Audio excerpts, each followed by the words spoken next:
Greetings, Patrick here, and welcome to Eight Questions with. Yeah, all right, we are here, we are ready to rock and roll tonight. So welcome to Wednesday. It is the middle of the week, and we have a sensational show planned for you folks tonight. First of all, I want to say thanks to everybody who came out yesterday for our double header. We talked to Victoria Chambers from the United Kingdom. We had an awesome talk with her, and then the show we had last night with actor and activist Dar Dixon was off the chain. Highly recommend you guys go take a look at that. Both shows actually. Just had an amazing day here on the channel, and we're going to keep it going. That's for sure. As we are welcoming in Portland, Oregon's own Camp Crush into the show tonight, and I found them through Instagram. I was just floating through Instagram looking for anything that would move me, and then I saw the name. I went and looked at it, and I saw that listened to their music, and I was hooked. Chris Spicer and Jen Deale will be here with us, and Jen Deale has one of the most beautiful voices I've heard since I left California. Um, I would have booked that band in a heartbeat. I'll tell you the truth. I can actually see my friends Jimmy and Yosik sitting on the side going, "Yeah, he would have. He definitely would have." Um, so they'll be here, and there will be music to be had. We're going to be hearing two or three songs from the band, and we talk about their how they got their start. What's it like playing in Portland, Oregon? I know when I was booking shows, back in the Stone Age, um, Portland, Oregon had a stellar reputation for great music. North by Northwest, of course, you had the Seattle bands, but you also had the Portland bands, and it has a very good track record of producing some really strong musicians from that area. I put the link to their YouTube channel. It's criminally undersubscribed, criminally. Um, I put it in here, and before the end of today, they have 237 subs. So hopefully by today, hopefully people will show up tonight. We can push that up to at least 250. They also have Instagram, which I'll be dropping as well. All their socials are down in the description box. So if you want to go listen to them and buy music from, you can buy music from Spotify. You can listen to them. You can see their videos on their YouTube channel and see where they're playing live. They might be playing live next to you if you're on the West Coast. They do travel up and down the coast, Seattle down to California. We'll ask them if they ever have toured toward my way in Michigan. Um, we'll see if they. I mean, a lot of bands actually on the West Coast really don't travel tour the Midwest. There's so many there. Well, there used to be so many venues on the West Coast. You can make a living very nicely by just going up and down the coast. Um, twice a year. All right. So, what is going on today? Well, um, it's a beautiful day for sure, and let me break out the calendar because I want to break that out. And tomorrow night we have Steve from Desert Adventures in Arizona will be here. He will be here at 8 o'clock, and we will be talking all things RVing. Steve's a great guy, and looking forward to talking with him. And we're going to talk RVing, we're going to talk camping, we're going to talk drones, we're going to talk about generosity because that guy has a big heart. He is currently right now in the middle of helping a good friend of his who has some really tough times. In fact, he's really lucky to be alive, actually. But Steve has led the charge to get him back on his feet, and we'll talk about that. On Saturday the 15th, me and the Cheetah will be going on the road. We're heading over to Brian's channel, Brian Music Dragon Movie Guy. We're heading over to his channel on Saturday night. It's gonna be an IFC night, as we're gonna be talking about the upcoming IFC movies that are during this summer. It's really cool to see people talk about the best movies of the half year, and they are throwing up IFC films up. And it's so cool to see that. I feel like, man, I feel like I was like finally people's eyes are being opened up to like what I've been trying to put down forever. It's like IFC and IC Midnight, man. They put out some banging shows, banging movies, man. You got to check them out. Stop motion came out this year, and a violent nature came out this year. It's just and more are coming. More are coming. That's the beautiful thing about it. That there are more movies coming. Um, yeah, hey, it's the famous 2 nights in a row. We are blessed with the famous frog, also known as Erie Frog. He is YouTube famous.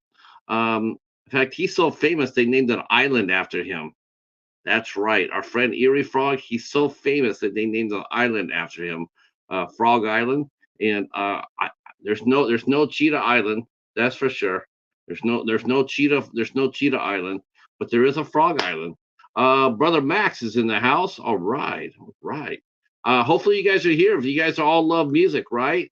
So if you love music, I'm so glad you're here for tonight's show because we will be talking music. We do other things other than just showbiz, other than just movies. We do that. We do. I promise. We have, and hopefully, no, we're working hard on July already, and I'm working on a show right now, which I really hope I get. I really hope I get because I have never interviewed anybody from Alaska yet. And I'm gonna, if this works out, we will be talking to a small coffee company, coffee shop in Alaska next month. Hopefully, I can put that down to bed. Uh, that would be a lot. That would be a lot of fun. It's called North Cup, and I'm really hoping. I know I'm probably jinxing myself already by talking about it. Right? I'll probably get a note in my inbox saying, "Yeah, we can't do that." Um, but I hope that's not the case. I hope that's not the case. We really want to talk to them because we do a lot of talk to small businesses. I think it's fun. We talk to people who own movie studios, and we've talked to jewelers, people who own jewelry, artisans. We talk to artists who make their art and sell it. We've talked to, of course, Shane from Senate Teeth. Oh God. Okay, forgive me, Shane.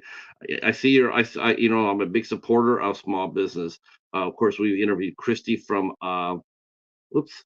Hold on one second. Looks like I froze here. It's not.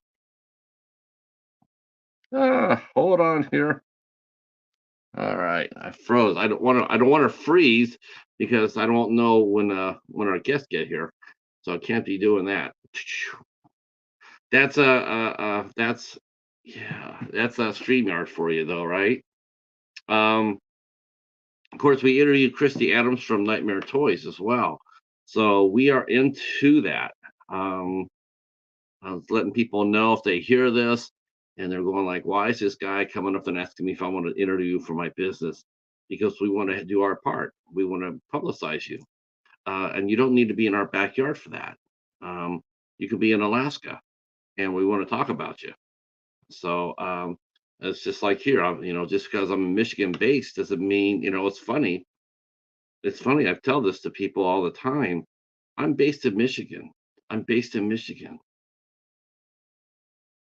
and I'm out there. I mean, if anybody does they type in 8 questions with interviews or what have you. I'm here. I can't get anybody from Michigan from small businesses. I can't get anybody to talk to me. I can't find any bands. I'm not kidding you. I can't find any cosplayers. I can't find any musicians, any artists, and I'm in groups with those people. I can't get anybody from Michigan to come talk with me. I sent them a letter and sent them a note saying, "Hey, come on out and hang out." Never hear back from anybody. I don't even try anymore. I just don't. I just like, you know what? There's people all over the world that want to talk, and that's where we'll go. We'll go there. So tonight we're going to Oregon. I'm happy to do it. Yesterday we went to the Great Britain. I was glad to do it. So yep. I don't know if I'm the man. But we definitely have fun. We definitely have fun. That's for sure.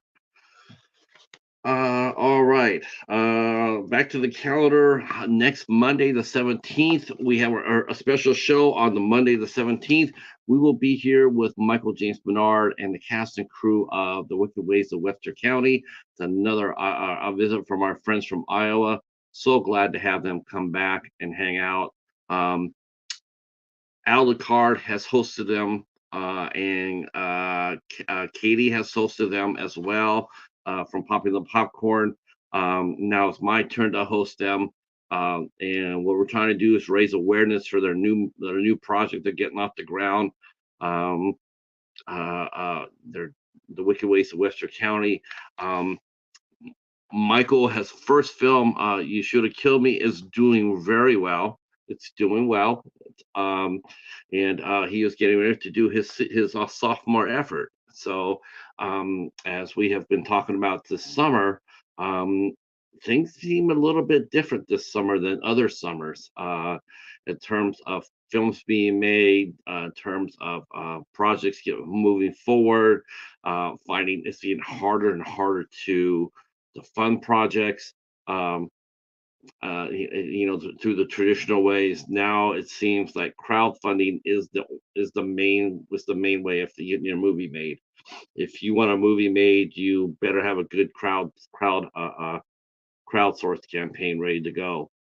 Some movies make it, some movies do, some movies can raise the money, um, and some can't. Um, I as I'm gonna keep, hey, if you can get your movie made, that way, by all means, there are ways to do it, and Michael's doing it the right way. He's doing it the right way. He's not selling roles into his movie. He's not going to do that. He's not going to sell roles. If you're an actor and you go through auditions, you'll win a role. You won't be displaced from a role because someone offered $1,000 and sit there and say, "Well, I'll offer $1,000, but I want to play the sheriff." Michael James Menard will not do that. Far too many productions do. They are persuaded by the money to compromise their vision and sell roles to people who pay for them. Those always lead, and I do mean always lead to shit movies because they can't act worth shit. It weakens the entire production. It really does. I don't care what anybody says about it. There's not a That's just all there is. You just can't. If you don't believe me, just talk to the actors themselves. I have. I've talked to hundreds of actors who feel the same way. They're doing scene partners. They have scene partners with somebody who lives in Timbuktu, and they don't know the first thing about acting. But because they know they donated $1,000 or $1,500, guess what? Now they get this. Now they get this to act in the movie without any skills, taking away jobs away from skilled performers who can make the movie better and actually even help you make your money back. Just a thought. So we will be talking with Michael James Bernard and his cast and crew on Monday, the 17th at 8 o'clock. Next Tuesday, we have our good friend Corey from Wilkie's Movies and Music. He'll be here, and we'll be spilling on the tea, talking about movies and music, and his now becoming rapidly famous Friday night lunch show, which comes on every Friday about 2 o'clock. He goes offline or he goes takes a break and he talks to us for an hour and 10 minutes.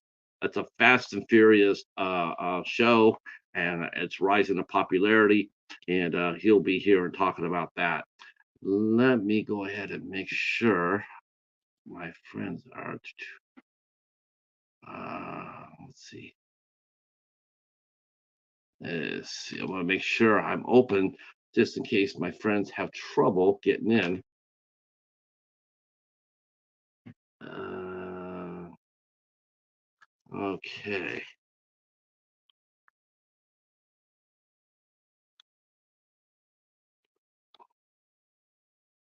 Okay. Someone is actually pinging me here. Want to know if I saw the news. Is anything going on in the news that I should be knowing about? I am I am not on the news right now, so let's see. I'm trying to figure this out.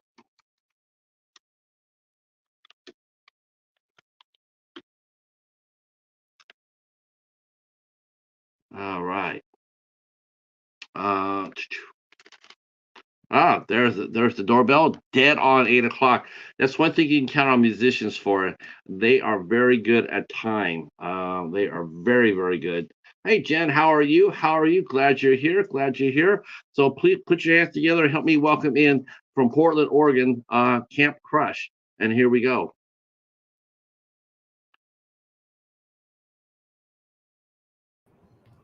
There we go. Yay! Yay. All right, all right, all right.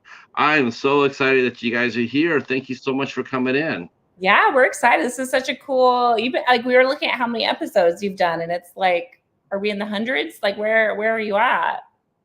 This is episode 452. My goodness! Wow. So you've been at this a minute. So we've been working hard at it, and been having a lot of fun. Getting more musicians as Cool. we go along, and so I'm really happy that you agreed to come on and do the show. I love your sound. Oh, thank you so much. You must like 80s music, because that's sort of our inspiration soundscape. That Absolutely. It's a really good. I mean, I know I saw the video for Hometown Glory, Okay. and it looked like at one time you was a full band. Yeah, And we've had some different iterations, some other members, and I think in that video too, that shows that we used to even have a trombone player at a moment in time, but now it's just the two of us. you know what? And can I be honest with you? I like you as a duo. Well, thank you. Yeah, Thank we you. like it too. You know, Yeah. it was one of those things when we first started out.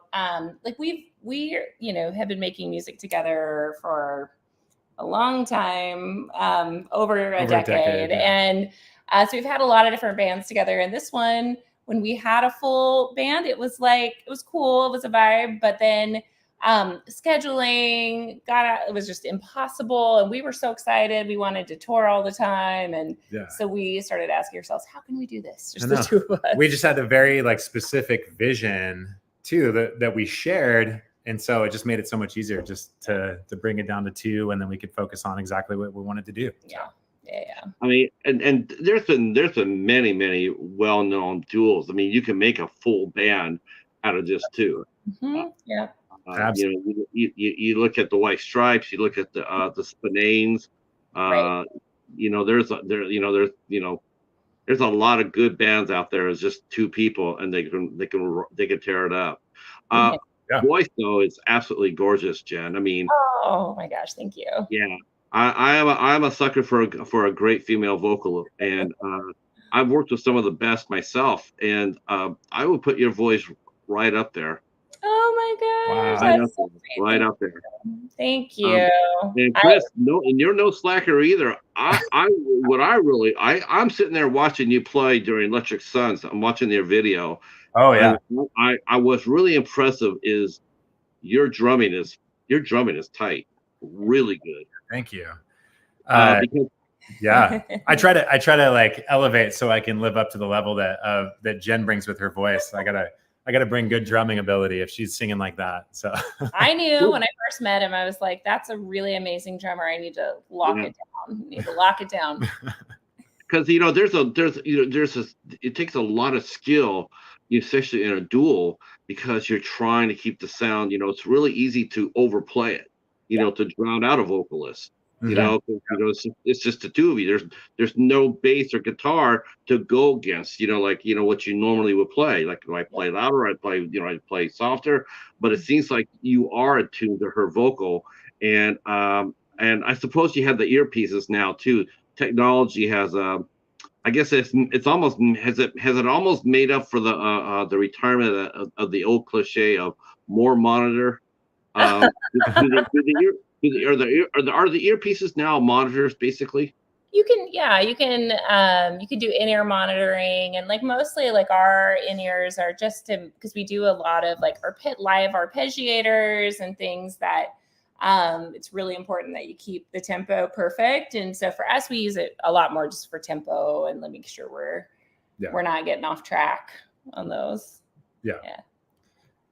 So I guess the real question is, I guess we'll start with each one's musical history before we get to how you guys met. So how did each of you get into music? I mean, were you always were you born and raised in Portland, or did you move there when you got a little older? Yeah, I could start. Yeah. I was born in Oregon. My family after middle school moved to Alaska, so I spent a lot of time, kind of doing music up there. But I grew up in, not necessarily like it's still in church today, but I grew up in church, in choir. I think I did my first solo in front of a couple hundred people when I was 3. I've just like been doing like singing in front of, human beings on church stages growing up. And then, really, I think in middle school and high school, I started getting into jazz and playing more, like really starting to gig out as much as I could. And then, here I am all these years later. And I think it's been a really fun journey because I feel like I've had musical projects in almost every genre. And now that I feel like the genre that we're in is just music that I really like. Like I just like music that I want to listen to, so it's been kind of a fun, arc over the years. Yeah, absolutely. So, I mean, similar in a way story, starting young, and also starting in the church. I started playing the drums when I was in 5th grade. We had a local music shop in town, actually in Oregon City, Oregon, just south of Portland, where I grew up. And that music shop, I was able to go and take lessons for many years, but a lot of the people that I met at that time are still heavily involved in the Portland music scene today.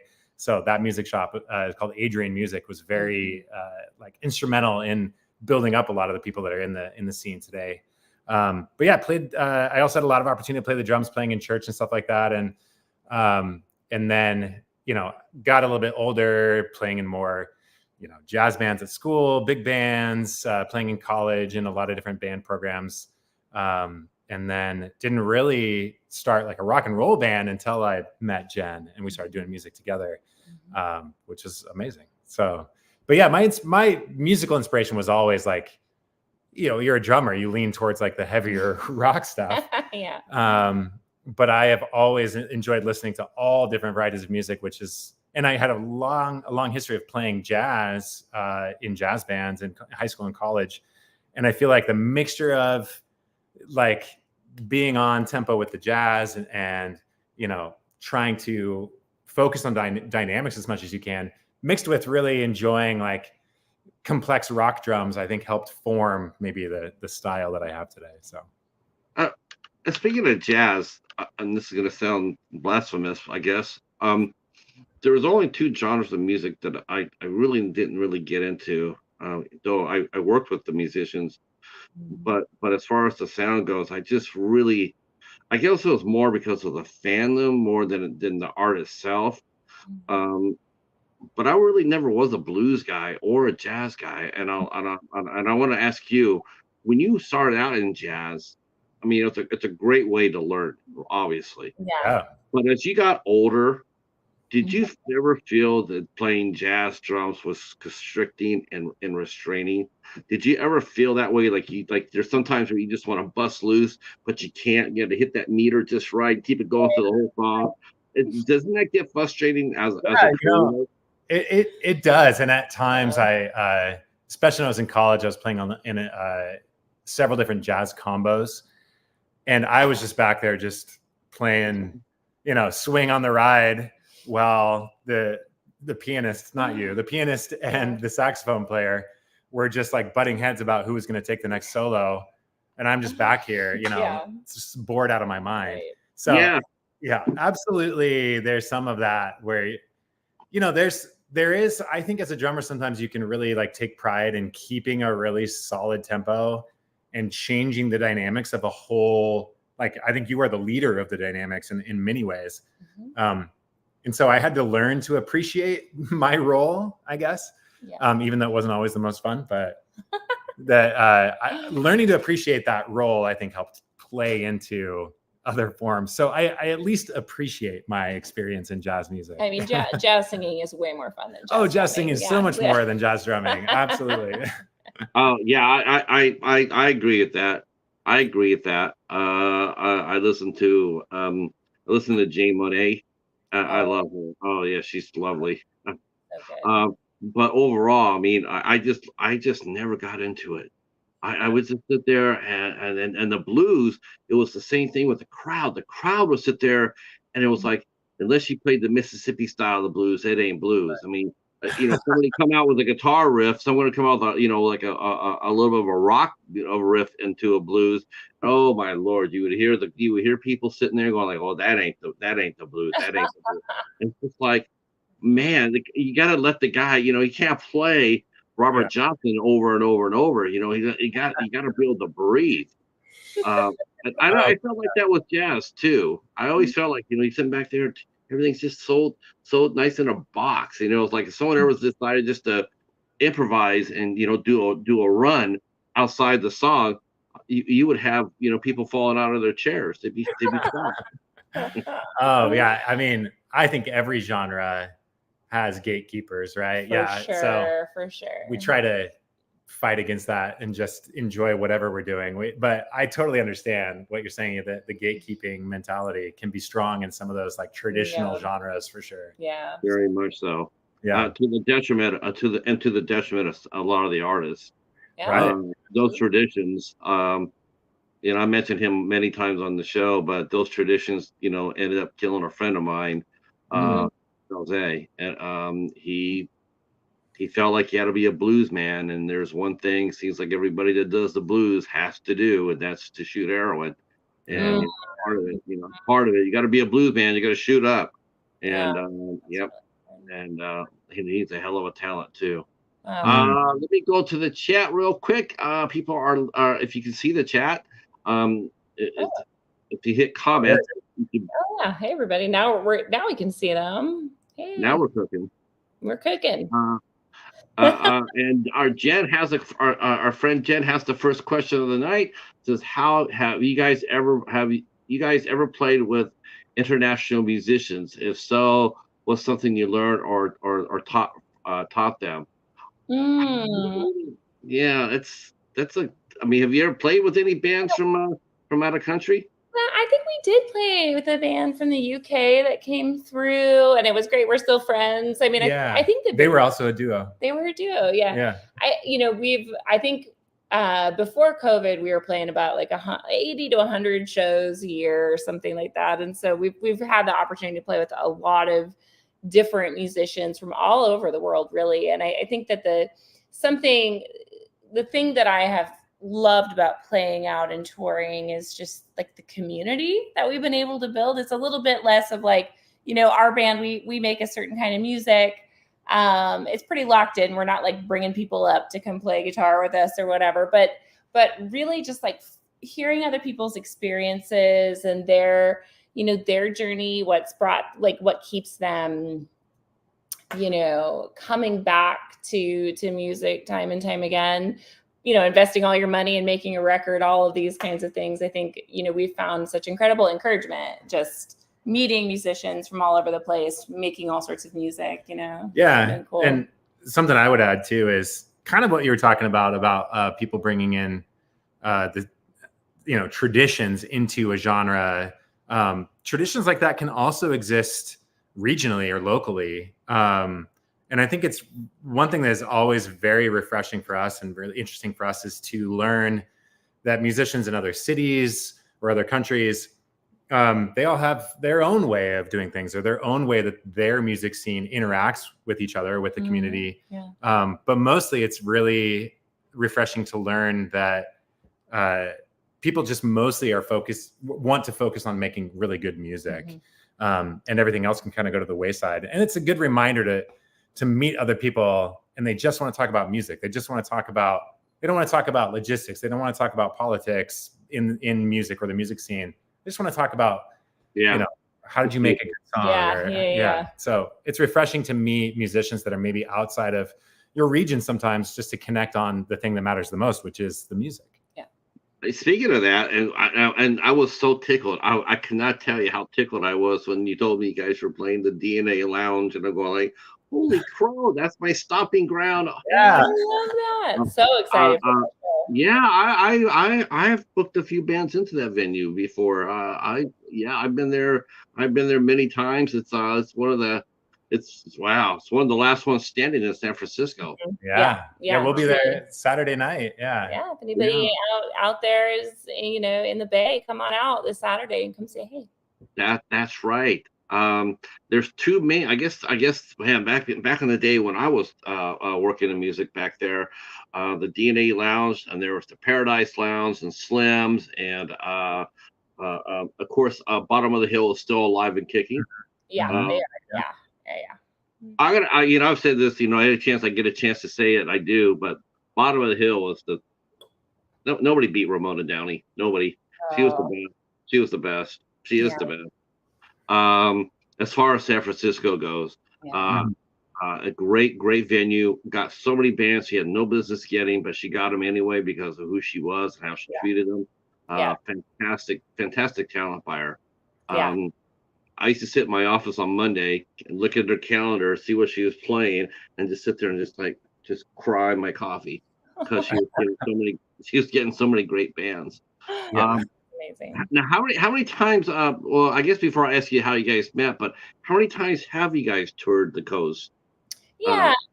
Well, it's interesting. We're a family band. So we have kids. We're married, and so, we've really done like just long weekend runs because that's just what fits into our family life, so we'll go, like a Wednesday through Monday and just kind of head down and come back up. And so we have to be really thoughtful, about how long we're on tour, but we've made our way up to Alaska. We've made our way to Vegas. We've done, over the years, we've kind of hit our spots. So yeah, it's not like, these really long, like several really long tours. We're just we're kind of constantly on tour. Playing there when we can. Yeah. Now, how did you guys meet? Because we already know you're a couple. So how did you meet as musicians first? Did you meet as musicians first, or was it that, or were you seeing each other first? How did you guys? What part of it came first, love or music? Yeah, well, you're really hitting on like a little bit of Camp Crush lore here. So we re-met as adults. Like I said, like maybe 15 years ago, something like that. I was looking for a drummer and was auditioning folks, and Chris came in. We kind of knew each other, like we had some mutual friends. I'd never heard him play before. And he just played, and it was like one of those things where it was just like an immediate, like I would be playing and he could sense my dynamic shifts, and he was shifting and moving along with it. And it was real. I was just like, oh my gosh, this guy's incredible. And he's very good looking, but like, let's ignore that. And, but then, once we decided to play together, we became really good friends. And, when you become friends, you're like, oh, well, we kind of know some of the same people. We've been in some of the same places. You do your like historical review, like, oh, have you been here? Well, it turned out that as like kids in like late elementary school, we went to the same sleepaway summer camp, like in deep, like Oregon, like wilderness. And we were we're like, that year? And he's like, yeah, that year. I'm like, that one? And he's like, yeah, that one. I'm like, that's amazing. And he goes, oh my God, were you in the talent show? Did you sing in the talent show? And I was like, of course I sang in the talent show. You don't go to sleepaway summer camp and not sing in the talent show. Especially you. And he was like, oh my gosh, you're Blonde Jenny. you're blonde. I remember you. I had the biggest like summer camp crush on you. And that is how we named the band. It's just like a little, and it's way too cute, but it's a little bit of lore. So we met later on. We met through music, but realized that we had actually met when we were kids. We were kids, and his family had a produce shop that like my family shopped at, and so so there's living these parallel lives for a long time until we met each other. But we met as adults again and played music, and that's sort of the beginning of like our relationship. Now, were you guys both in different bands when you met for the first time when you said you were looking for a drummer? Were you each in different type of bands at that time? If so, what kind of music were you playing? Yeah, I mean, I was mostly like a singer-songwriter playing out, doing sort of my like Sarah Bareilles thing, piano player, singer. Yeah, and I had kind of struggled after college to find a group that I really like connected with or that I fit in with. So at the time, I didn't have a project that I was involved with. So it was a good fit when we met through mutual friends. Yeah, you had just moved back. You're maybe like 6 months into Portland when we met. Right. Yeah. Portland has always had a great music scene. Yeah. At least, I mean, as far as I can tell, because like my when I worked in the '90s, I booked a lot of bands from the area, from Seattle, from the Nirvana days and Screaming Trees and Soundgarden days. Oh, yeah. I booked a lot of those bands, and Portland always has had an outstanding music scene.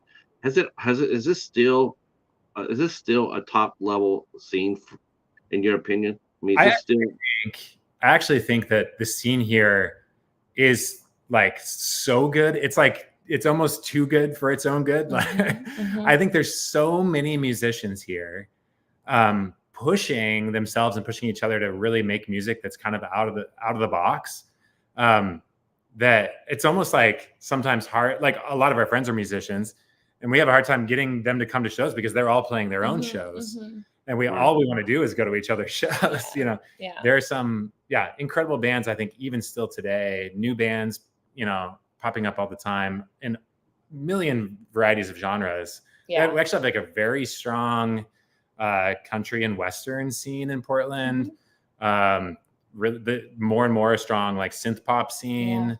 Obviously a very strong like indie rock scene that's been around for a while. Really amazing like rap scene, R&B scene here. Hip hop scene's like really taking off. It was incredible here. It really it's interesting because Portland, we're not like a music industry town. So we have a few labels, we have a few folks that do like sync stuff. We've got some incredible producers, but it's not necessarily like the place that you're going to like make your, it's going to be easy to make your musical career. That said, it is absolutely like a creativity incubator here. The kind of songwriting and talent that you can just stumble upon any night of the week is really pretty staggering. I don't think it's like an underestimate to say that there's probably at least 10 incredible shows every night. Yeah.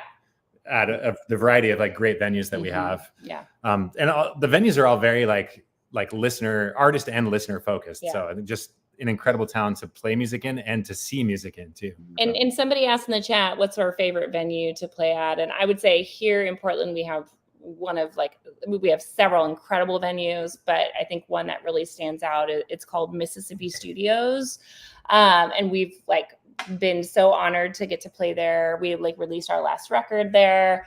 And it's like a mid-sized room, but they really just do such an incredible job of making sure every band sounds incredible. The bands are really taken care of. Yeah. The room is really cool and vibey, and they're so kind to all the listeners there. It's just, yeah. And they've got great vegan burgers. They do. So. They have a great vegan burger. So it's about 600 heads. I think it's somewhere between 300 and 600. Yeah. So not like a large cap, but perfect size for, your mid-level national touring bands or larger local bands that want to put on a bigger show. And it feels so good when it's full of people in there, but it's also very intimate at the same time. Yeah. So. Like I think Brandy Carlisle played a show there, and I think it was probably like 5 years ago. She came through, and the tickets just went immediately. But she just sat up there with her guitar playing to like a sold out house, but it was a much smaller venue than she's used to playing. But so they do really like special nights. It's really cool. Mm-hmm. A lot of artists, a lot of artists really do love that smaller room vibe. You think that, wow, everyone wants to play in front of 50,000 people. Yeah. But man, you talk to a lot of artists, and they'll tell you that playing anywhere from 1,000 below, 1,000 heads or below is really cool for them. It's like you can really like see the faces and connect with people and like feel the energy because it's right there with you in the same room. Yeah. That's what I loved about Paradise Lounge. Did you guys ever get to play the Paradise? No, huh? No, Yeah. a little before. So the Paradise, they have 3 different levels. They had 3 stories, and every band, there was a band on every level playing. And man, it was and they would stagger it out. As soon as one band played at 9, one band played at 10, and then the headliner played at 11. But they all played it on 3 different floors. Mm-hmm. And, it was a really cool place to go to. Yeah. So now when you formed Camp Crush, you formed it as a traditional band first, or did you go as a duo first, then traditional, then go back to duo? Yeah, it was. So it started as like we were like a solid 4-piece with bass and guitar, and then we had like a horn crew that would come and play with us sometimes. And it was really fun. I think when we were first like starting out, we're like wall of sound, like that's what it's going to be like. But the same vibe, like definitely like very focused on vintage synths and like making like really cool noises. But then over time, we started picking up more shows as a duo because just scheduling wise. And then we're like, actually, this is really fun. And we started putting the drums at the front of the stage. So Chris and I now, we like play at the very front of the stage, side by side. And because we're, partners, we would like look at each other while we were playing, and just the people are just sweating from the intimacy, in the venue, because we're building like really cool energy. Yeah.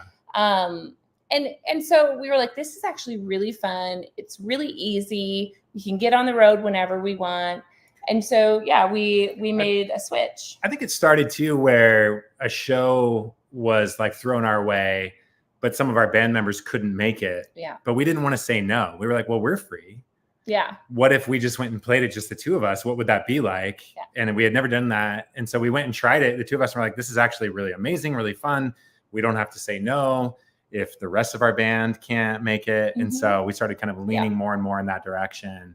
And now it's just where we're at all the time. And I think, we had to make some adjustments. So like usually when we're on stage, Chris has, his kit, he has electronic drum pad that he plays sometimes. He's got his mic, and then I have 4 synths that I'm like playing, throughout the set. So we had to add in some things. You only have so many arms, though.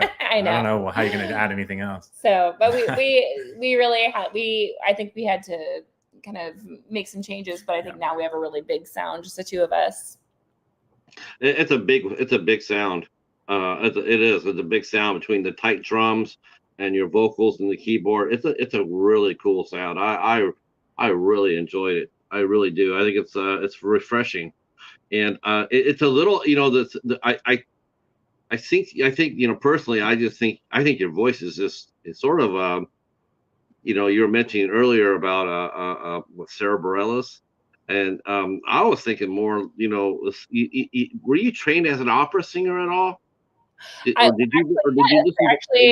I did. Yeah. Not all the way. I went up through like the classical singing routes, like through college. And so when you're studying classical singing, they just immediately take you down the opera path, which was really fun.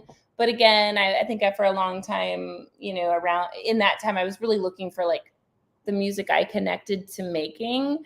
And I learned a lot studying opera, but it wasn't like my long-term plan. And also you could you could also do Gothic too. Your voice is perfectly made for Gothic. I mean, I'm hearing that, and I'm going like, well, if I just had a little bit of industrial sound to this, man, this be almost like Sisters of Mercy.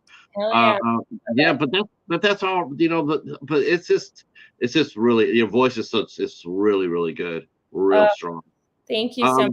And it was fun when we did move to being a duo. People actually said that they were able to enjoy the vocals more because they could get more of it. It could be more. It became more of a feature. Yeah. When you like remove kind of the extraneous details and just focus on like the feature, focus on the things that matter the most. Yeah. It's kind of a fun. I mean, sometimes a drummer, sometimes a bass player and a guitarist, like I said, sometimes they get into their own, into their own juice, so to speak, and they tend to forget the vocalist, both male and female. And you're sitting there and they're going, they're all into what they're doing. And they don't ever look up to sit there and watch the vocalist who's sitting there going like, lowered it down a little bit because you're blasting me out, And there's many times where that would happen. I would sit there and try to watch a good vocalist on stage, and the band would be too loud, and you'd be like, turn that down a little bit, so we can hear the vocal, because you don't want to sit there every single song and fight to overcome that. Yeah. Because your vocals are going to get tired real soon, and and nobody wants that. No. And we just, I think, Chris, we both have like such a solidified vision for what we want the sound to be like that, like we don't necessarily have to battle in that way, which is good. No, not at all. Not at all. Let's see. Jen mentions she loves synth pop and vaporwave. Synthwave, the 80s sound is the best, and indie studio artists do amazing stuff with the genre. Mm-hmm. Yeah, I mean, not if they have vegan burgers, though. I can see that. That's that's good. It's fine. But on the synth pop vein, like there are, especially like this, like vaporwave, synthwave. Yeah. There's a lot of dark wave bands as well in Portland, and it's kind of it's a big growing Northwest scene. This like dark wave, goth, experimental, industrial type scene. There's a couple of venues in Seattle and in Portland that almost primarily feature bands like that.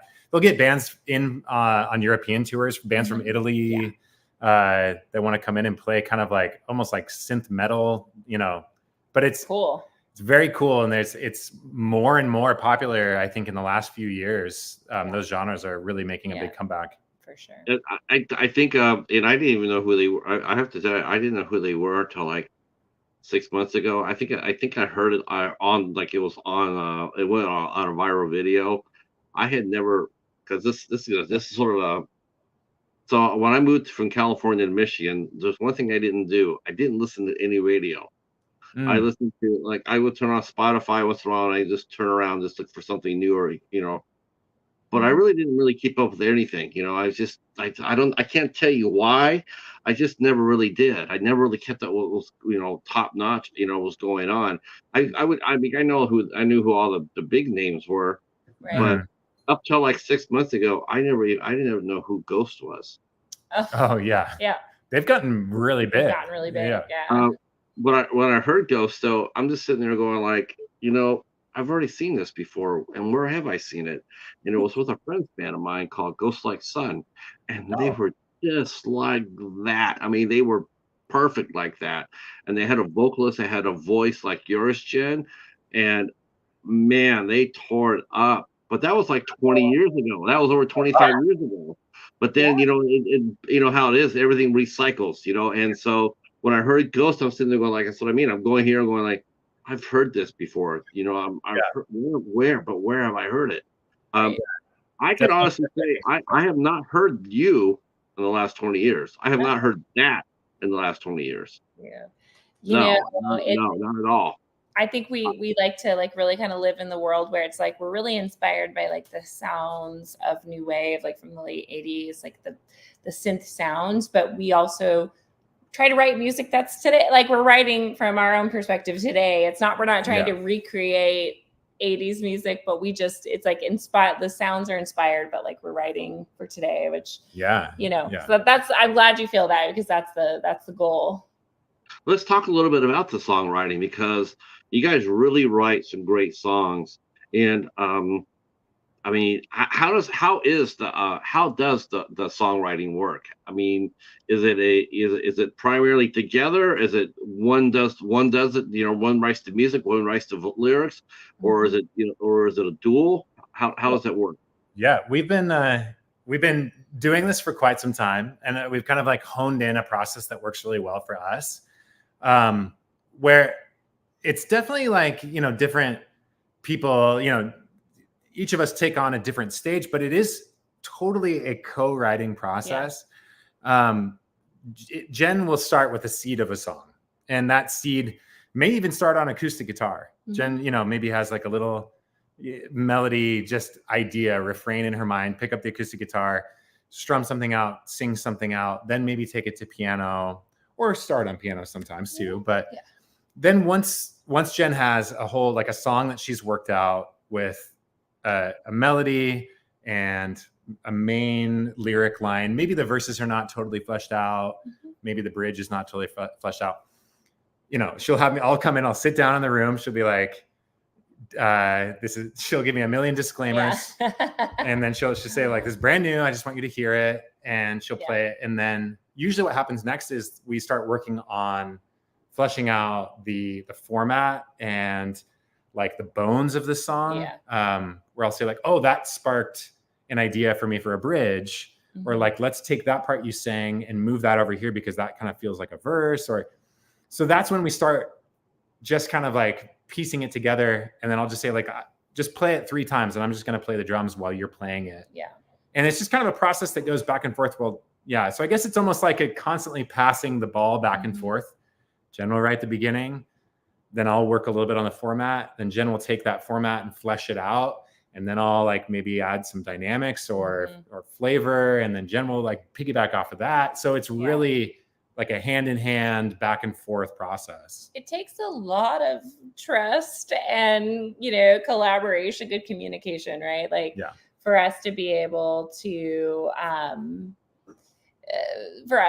do this, because it's very vulnerable, right? Like, I maybe have written like the lyrics and the melody, and I have a sound that I like, but I don't necessarily like know fully where the song's going to go, because so much of that will be like dependent on like the beat and the production elements that you bring in. And there might be times where I'm like, here's just like a fill-in verse, but I don't know if I like it. So like, then you might work on that and throw some lyrics in. So yeah, it's definitely like a hand in hand kind of thing. We're still doing it. It hasn't ever gotten contentious, thankfully. Something that I kind of lean on that helps me in songwriting is Jen will bring a song to me. She doesn't realize this, but I feel like the music and the rhythms themselves have built-in like drum beats behind them. And then it's my job to just kind of like coax them into existence. I mean, that's really like a woo-woo way of saying that. It's like a new age kind of feeling, but I like it. Something that helps me kind of expound on those drum beats that I feel like are floating out there in the ether is to think about genres or feels or even other bands that I've enjoyed or inspirations, and say like, this kind of feels like a driving extra like new wave, similar to like Echo and the Bunnymen, or this feels like kind of like a Franz Ferdinand song. And then just like, it helps kind of put me in a little bit of sometimes you need a little bit of constraints to know where you're going to go next, instead of having everything available to you. So I try to search for some constraints to help guide my next moves in what I can do to like flesh out what, the amazing song that Jen has started. So, do you write for radio? Okay. I think when we were first starting out, like we were like, oh, how do we get a hit? And I think that ultimately, I mean, there's some certain constraints we keep in mind, like, try to keep things under 4 minutes, try to like have something that people can hold on to. But I think like in terms of like a really nice hook, or like, something that people can come back to. But ultimately, I think that like writing for anybody else other than like trying to make the very best art that you possibly can make will drive you away from music. Like the only thing that keeps me coming back to like showing up on my keyboards every day is just like that actually authentic connection that you feel when you make something that you're really proud of. And so it's like we have it, and we have like incredible producers that we work with that also help us go, oh, Jen, are you being a little dramatic with the vocals there? Because you tone it down a minute, like those kinds of things, which is great. So, we get feedback to help us make things really palatable for people. But that said, that's never the goal. The goal is just like, Man, I'm just trying in my head. I'm thinking someone actually come up there and tell me this. I'm gonna go tell her to pull it back some. I would just sit there and say, if you get up in that chair, we're gonna fight. I'm just gonna tell you that right now. If you go tell her that you're gonna go ahead and tell her to pull it back, rein it in, we're gonna fight. You got some words. I love it. Yeah.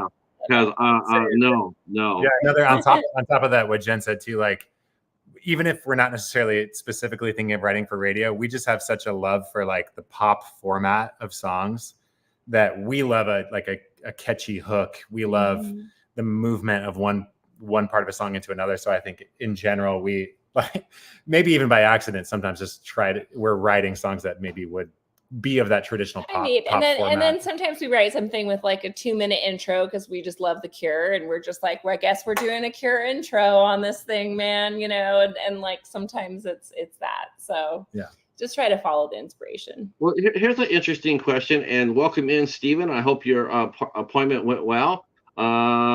We'll talk after the show. Hello, Stephen. Hey, Stephen. And Jen mentions the synth fans either love or can't stand the group The Midnight.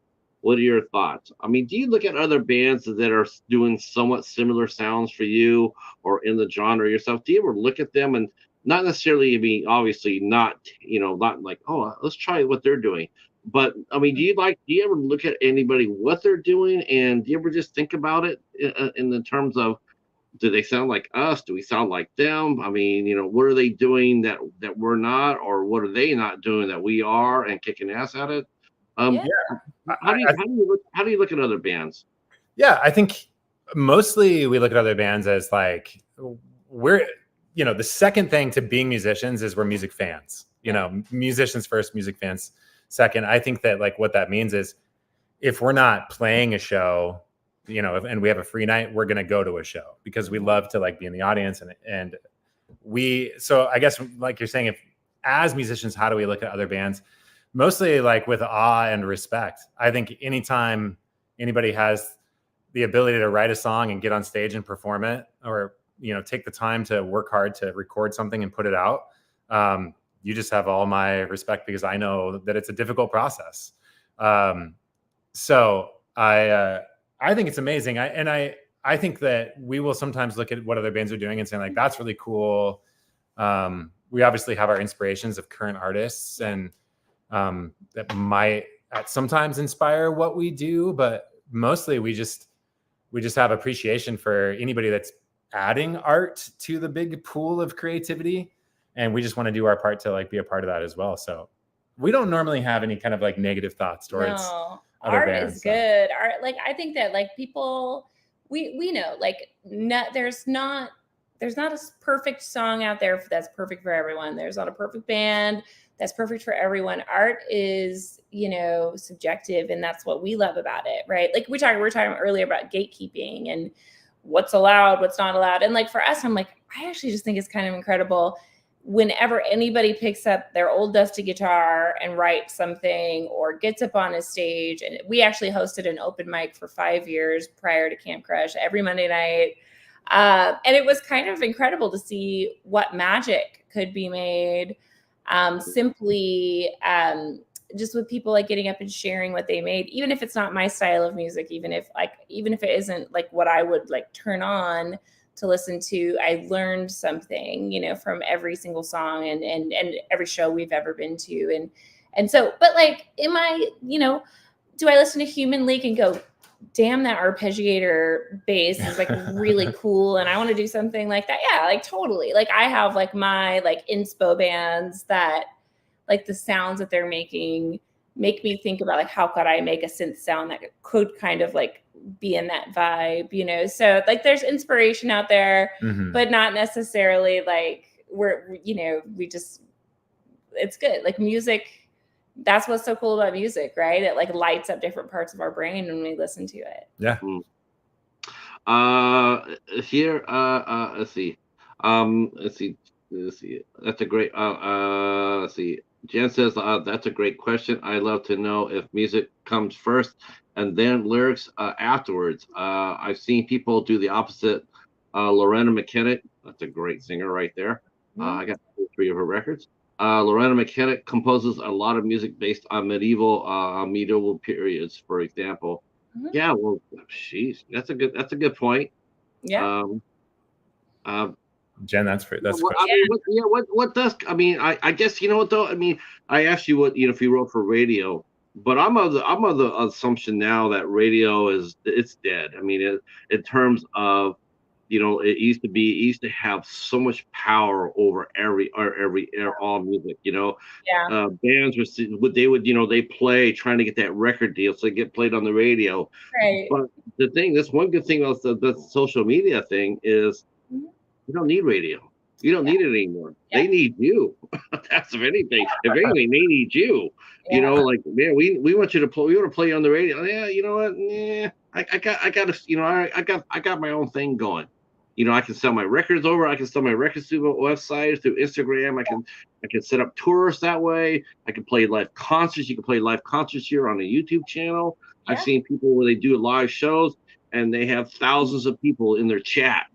You know, it's like, you don't need that record label deal anymore or the radio anymore. It's nice to have, but it's not the end all. Man, that is one refresh. That's one part about really refreshing about seeing today's music is they don't have to go through that, because a lot of bands, man, I saw so many bands break up as soon as they hit a showcase and they didn't get it. They break up. They was like, we made it. We went as far as we could. It didn't work for us, so we have to break up. He didn't, but you chose to. You know. Yeah, the game is so much longer than that. You know, it's for the love of music, and there's so much more to work for and to keep making music for. So you talk about how we approach, like, is it lyrics or music first? And it's definitely like, I don't think it's one way every time.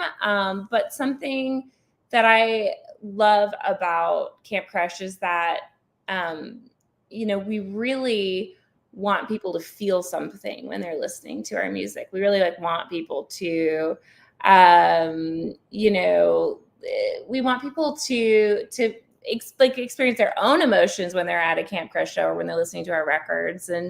And so something that I often do is I'll go back and I'll really try to think of a moment in time, you know, and we have the song Gymnasiums that I wrote about being 16 years old and sitting on the bleachers at the high school gym, watching your crush play a basketball game. And I just really tried to go back into that moment and live there for a second. And then from that inspiration, the lyrics came, the kind of synths that we used, you know, came out. And so I really try to write about real moments in our lives, real moments that are happening to us or that we're observing, because I think it helps people connect too. I mean, it makes it really fun for me to be able to process all of, you know, these memories and things, you know, through my music, but also I think other people start just hearing that synth sound makes me feel something, or hearing that one lyric, it reminded me of when I was 16, you know, so that's sort of how we approach it. You know what, before we go further, I think we should take a break and get a song in. Okay. Yeah. Here, Chris, you have to hold Gus. Yes. That's your fold. You have a fold. Yeah, this is him. Yeah, he loves video calls. He does. This is oh man, I saw him and going oh my gosh, you guys got a fold. We do. We do. His name's Gus, but he has obviously a million cats like all a million names like all cats Yeah. do, like Goosey. Yeah. So Gus, Goosey. Yeah. Got a lot Oh of my names. God, he's so handsome. He's very. He's wearing his tuxedo. He's dressed for Yeah. the job. Yeah. You know, he wants. I actually did a TV show where I was asking to see if me and my wife, if we could afford to get to get a phone.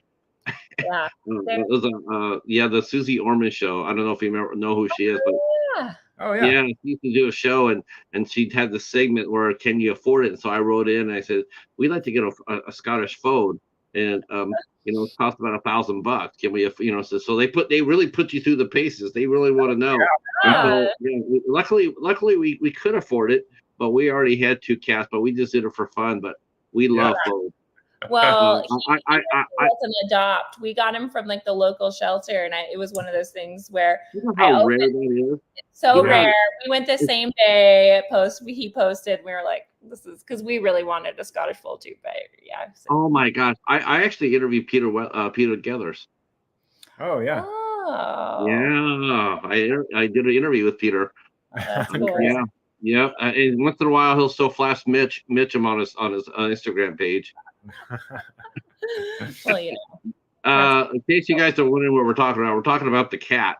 The cat is a breed called the Scottish Fold, or as me and my wife called it, we call them Folds. And they are so cute. But you can never get them at a I mean, I went down there to look for a cat, and I knew I was going to get a Fold, but I ended up getting the Cheetah. So that was there you go. Yeah. Very very cute cat. Song? Okay, we have to like move seats, so just like give us a second here to get in position. Yeah. I love the ears, right?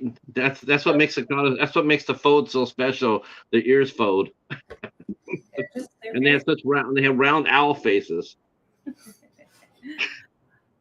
Okay, so tell me if this is gonna sound okay. Like, is it test? Is it coming through? Can you hear it? Mm-hmm. Yeah. Okay. I thought so. Usually, when Chris and I play music, he's right here next to me doing drumming. So this is going to be a little bit different. But I thought we could do our latest single, Shadows. That sounds good to you. Okay.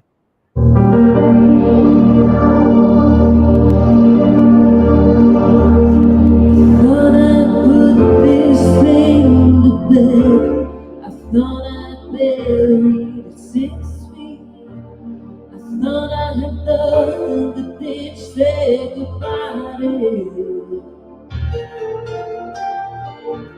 I thought I closed the doors, sealed the windows up. I thought I drove away, left that old place in the dust. Some things won't let go. They happen in the shadow.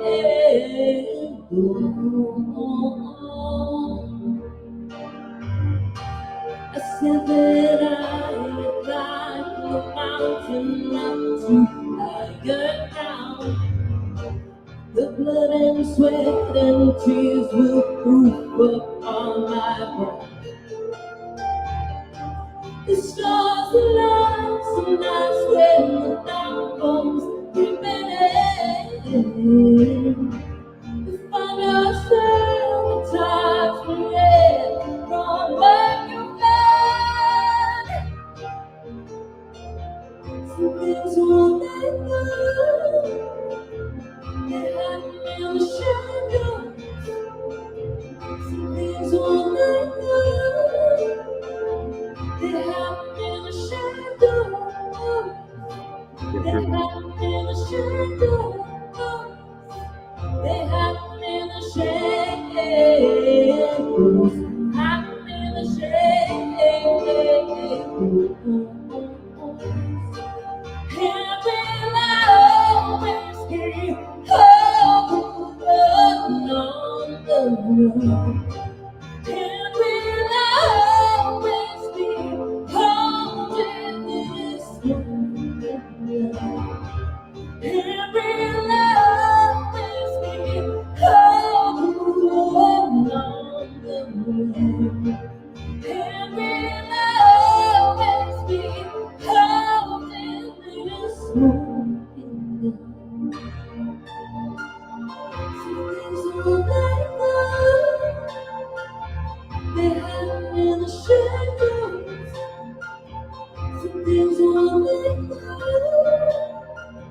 They hide in the shadows, hiding in the shadows.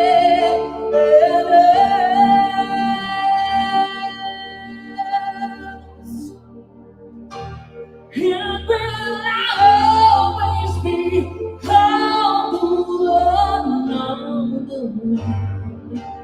Here will I always be, holding this moment.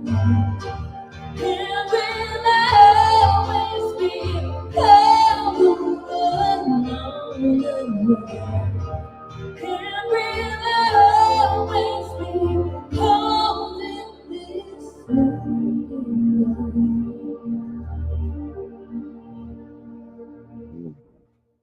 That's so beautiful. Thank you. That is gorgeous. Thank you. Chris, I missed you up there though. You needed some drums. I needed some drums. And Jim says, I'm very sure on the stage, this in a venue, this would sound amazing. It does. I agree. Yeah, I mean, I do want to talk about one quick thing, because one of the first video I saw of you, you had the single out of "Take Me Back." Oh yeah, nice. I love the song. Thank you. But talk to us about the video. That is one of the most interesting videos I've ever seen. How did you do it?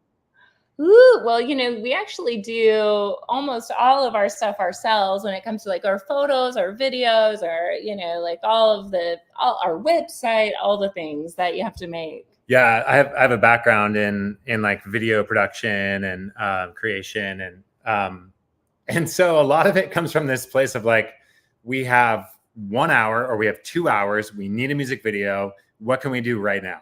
And so maybe with a little bit of advanced knowledge of what we're going to do, we might, like for that video, we used a lot of face paint. But I think honestly, we had a face paint kit at the house, and we were like, what can we do with this and a white wall? How can we make this interesting? And we just try to come up with an idea off the spur of a moment and brainstorm something quickly and move forward without overthinking things too much. Yeah, I think like for the song that Jen just played for Shadows, we had some masks that we bought at the store, and we took the camera and we went into the woods and we're like, let's figure it out when we get there. Yeah. And we did. Yeah. And, were we like dancing ridiculously while runners were going by on the paths, and we're like, sorry, this is really embarrassing, but it's fine. Yeah. So yeah, the Take Me Back one was a fun happenstance of like, we gathered all of whatever props we could find around the house that could be interesting to have for this video shoot. We have like a tub of Halloween costumes in the garage. A lot of wigs. Of wigs.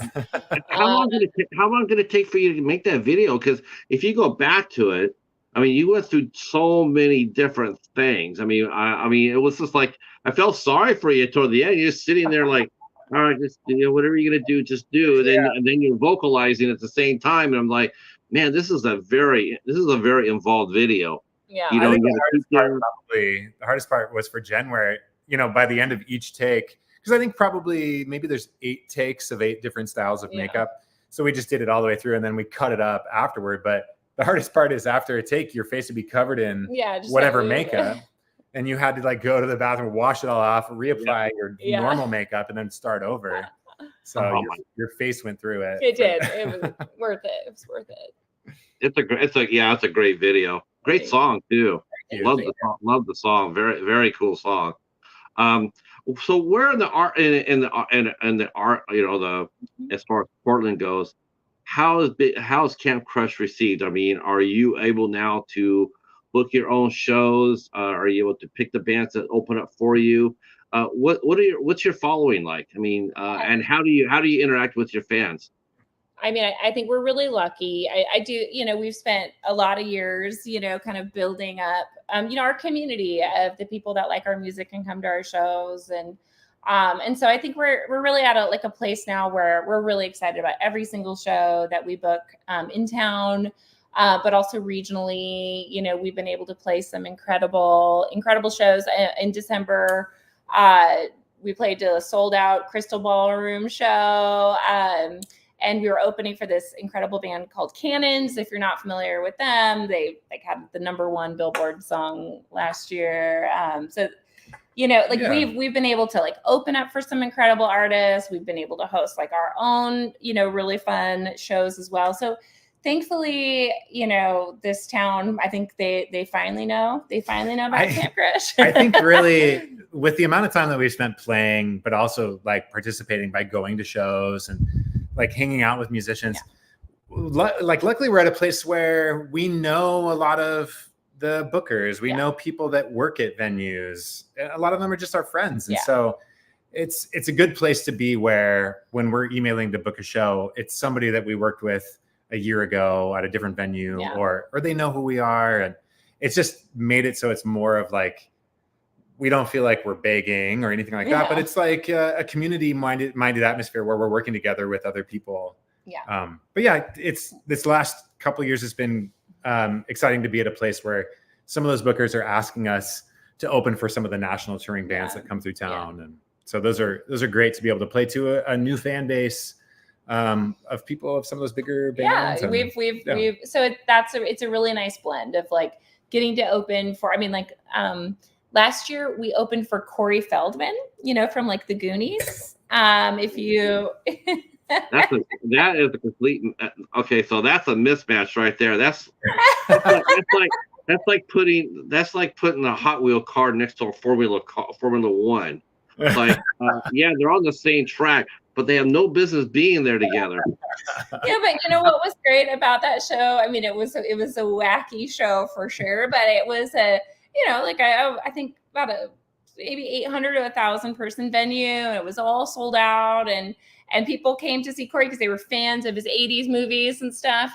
But we got to get up there and do our thing, and we made a lot of really great fans from that show. And then they've come to our other shows, and same with the Cannon show. We've been able to meet some really. Can I ask you a serious question? Yeah. Was he angry after you guys played? Was him or his band sort of upset? No. So sweet. They were really sweet. They were they sent us a video that they took afterward, where while we were playing, they were in the green room with their guitars, jamming along while we were playing from their green room. So they were all really sweet, actually really kind people. Yeah. So no, they weren't mad. It was it was a fun night, and they were Corey and the band were all really kind. So. They were really sweet, and I think we've lucked out. Our shows were. I think the word you're looking for is blew them out. I've seen that before. Where I was totally inadvertently I put a band that should not have followed another band. I didn't know, because it was a last minute booking. I said, sure, come on in. And then they played, and I'm sitting there, everybody's sitting there with their mouths open, these guys going holy crow. And then the band that everybody was supposed to see, including everybody in the venue, even the ones that were, the mouths were dropping. The other band that was supposed to be headlining, they came on, and they just got, there was just, everybody was buzzing about the first band, and they never made it through their set. Sometimes when a band gets outmatched, sometimes they give up the ghost. I was just wondering if that happened with Corey. Didn't happen at that show, but I've seen I've definitely been to some shows where I've seen the opener maybe outperform the headliner, and I think that sometimes openers can just be really, really driven and really hungry, excited for the opportunity to play a stage like that, and really going to bring it. Where I know sometimes tour life can be difficult, and city to city. So I think when you have a local opener, sometimes they can really bring it. They can really bring an incredible performance for that one night. So now, somebody in the chat asked if we have a Spotify, and we do.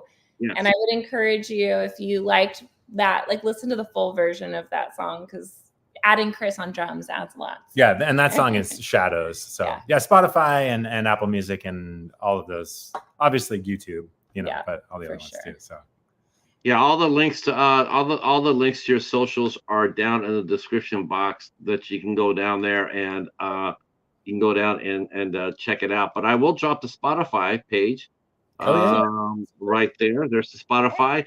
Their YouTube channel is right above. I pinned it on top there. So and this is for the people in the replay. If you go up there to on top there, you can hit that link and please follow Camp Crush on YouTube. Yeah, you guys need you guys need more help with the YouTube. We're gonna get you guys out I know. there. Are you?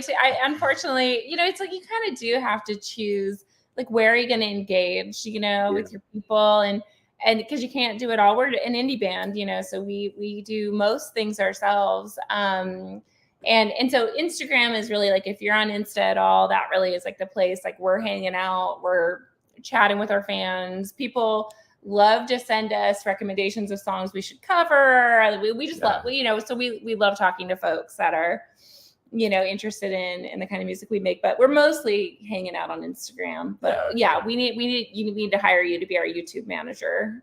Sure. Stephen Chang, speaking of that, Stephen Chang is he is a press guru. He hates the word, but it fits him. And he goes out there and he promotes a lot of people, and I'm sure I can talk him into pushing you guys out there and getting you a bigger following. I'm sure I could get him to do that. Indie bands will take all the help they can get. It's all good. It's like we'll definitely be pushing you. I'm totally hooked. I'm a big fan. I was going to ask you one quick question from behind the scenes too. So what's it like getting shows now? Is it easier now? What are talent buyers like these days? Are they nice people now, or are they still dicks? Oh man, you know what I do? It's funny, like certain venues around like the West Coast that we played at are a little bit more old school than others, and we can always kind of tell. There's this one more old school venue that actually is like one of my favorite spots to play at in town. But the first time we showed up, they're like, "Hey, are you guys the locals?" We're like, "Yeah, man," and then. Over time you win them over, but I actually feel like their social media and just like the ability to like connect with people on like Instagram or wherever, like they get to know you a little bit more, and I think humanizes both sides of the equation. Yeah, so I think what you're saying, Jen, like the difference between where we can tell if somebody has been booking for a long time, or maybe they're like an old school music OG, industry OG, versus maybe people that are of the newer variety. Like, I think that mostly some of the newer people are very appreciative of connecting and communicating and kind of building a collaboration with musicians. Maybe they just haven't been burnt as much yet as the older, like the other bookers have. I don't know, but I would say for the most part, no, everyone's been really like kind, and we're always like, we're people pleasers. So we're like always, we're working on it. Yeah. We're trying to like make sure everybody has everything they need and that they can feel loved and appreciated by us at all times, which, okay. But anyways, I had to ask that question from my own standpoint. Cause I was a talent buyer for 10 years in California.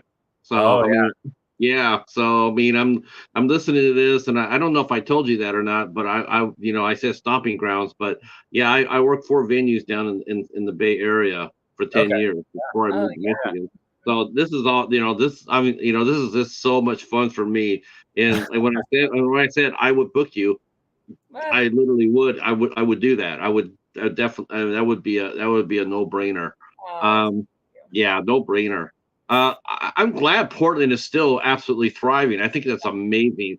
It's refreshing to hear too, because a lot of times I've talked to bands, and I'm not that far away from Detroit, and Detroit used to have a lot of great venues. I mean, a lot of great venues, but then Clear Nation or whatever it was, they started buying all the Live Nation. Live Nation. They came in and just started buying a lot of places out for the end of the century. And I'm sure Live Nation probably runs all the big venues up there in Portland, and they do the same here in Michigan. There's not that many live venues left here in Michigan. Really? No, there's one venue that's not that far away from me called the Token Lounge, and this gives you the state of how where live venues are at. So the Token Lounge is a very small club. It holds about 100, 105 heads. Okay. They get national bands come through there. Yeah. Really? Wow. Because they have no place to play. There's no place to fully play. Yeah, I saw King's X was there, and I was like totally like, how the hell are you gonna squeeze? I mean, are you kidding me?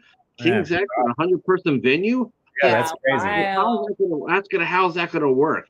I mean, you're gonna have 200-300 people standing outside wanting to get in. Yeah. I mean, that's where the status of the venues are around here. So it's really cool to see that you guys are still just kicking ass. Oh, definitely. And I think we do have a Live Nation venue coming, but like Portland is very DIY, like artsy history. Like a lot of our venues are still like owned by people who live in Portland. Yeah, I think most of our venues are locally owned, which is pretty great. We have a big outdoor summer venue called Edgefield that I think was just named one of the best, like one of the top 10 best outdoor music venues by, some magazine or something. But that's a locally owned venue as well. Yeah. So at least for this moment in time, we still have some good local venue representation. Yeah. Yeah, I think we got time for one more song. How about that? Okay. And so we're very close to putting out our brand new record, our first full length. We put out a bunch of EPs in the past. And so we're working with this guy, George Elbrecht, who made some of our favorite records that have come out recently. He was the producer for Japanese Breakfast, and he just did the latest mix on Maggie Rogers' album. And he's an amazing, amazing guy. So we're working with him on finalizing our mixes for our first record, or first full length record. So hopefully that's coming out in the fall. So I thought I might play a song from that, if that's cool. I love that. Okay. Are you going to re-release it on? Are you going to be releasing the new album on via CD? We're actually going to do vinyl, and and it will go on all the streaming platforms and maybe an extremely short CD run, because we don't sell a whole lot of CDs anymore. But it's always good to have a few on hand. Yeah, definitely. Vinyl has been the big request, so we're going to do that. But maybe some CDs. But hopefully that we'll be releasing some singles. And this song, I can't say which compilation, but was added to a compilation that's coming out at the end of the summer. And so an early version of it will be released on that compilation too. So I'm glad to see that. I'm glad to see that still going around. That's awesome. Yeah. God, that's so much fun. Get 12 local your other bands and put them all on one record. That's fun. It's just it's really it's a real honor that they added us. Okay, we'll play this. Okay. Musical chairs. So this song is called Distractions, and usually I play a lot of different synths on it with different sounds, but we'll just kind of simplify it down for today.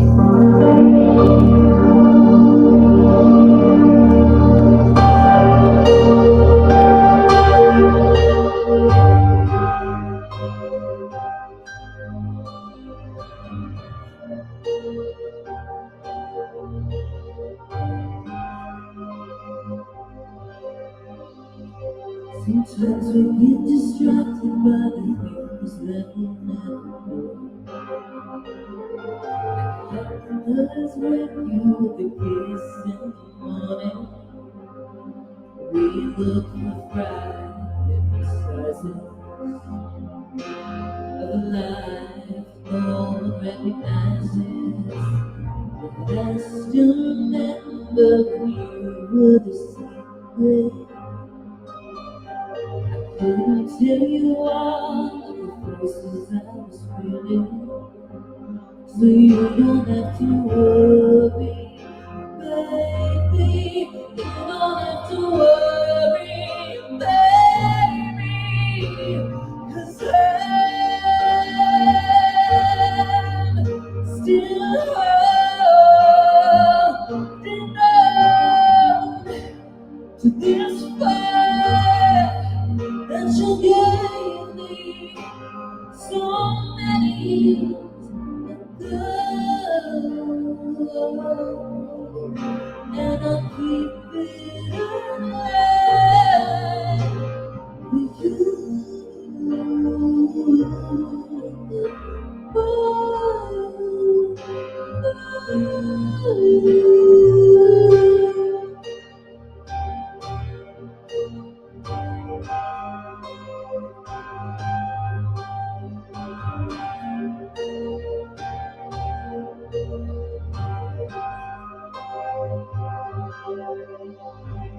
Sometimes we get distracted by the things that never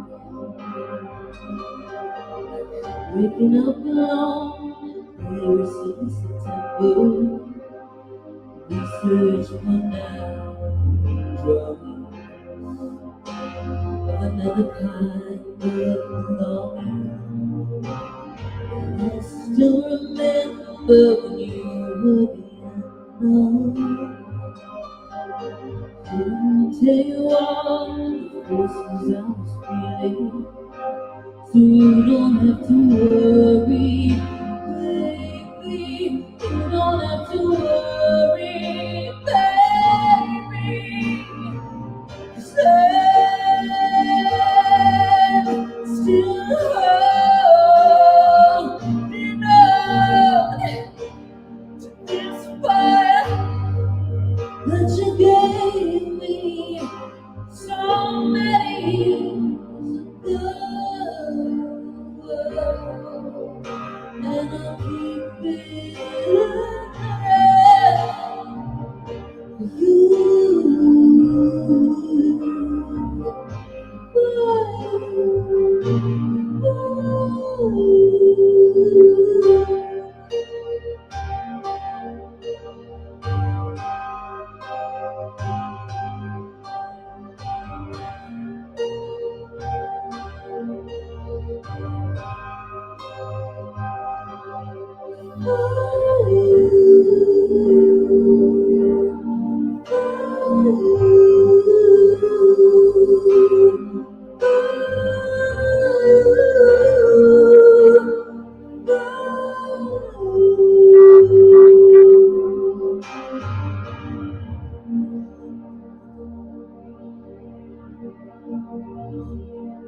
So cool. That's really, really good. That's really good. Thank you.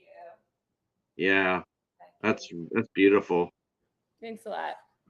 Thank you. Yeah, that's a fun one. That's on our new record, and it's very Cynthian. We like to call it when we play in the full band. It's like a space, like an underwater themed prom, but in space. You know, that's like the vibe we're going for.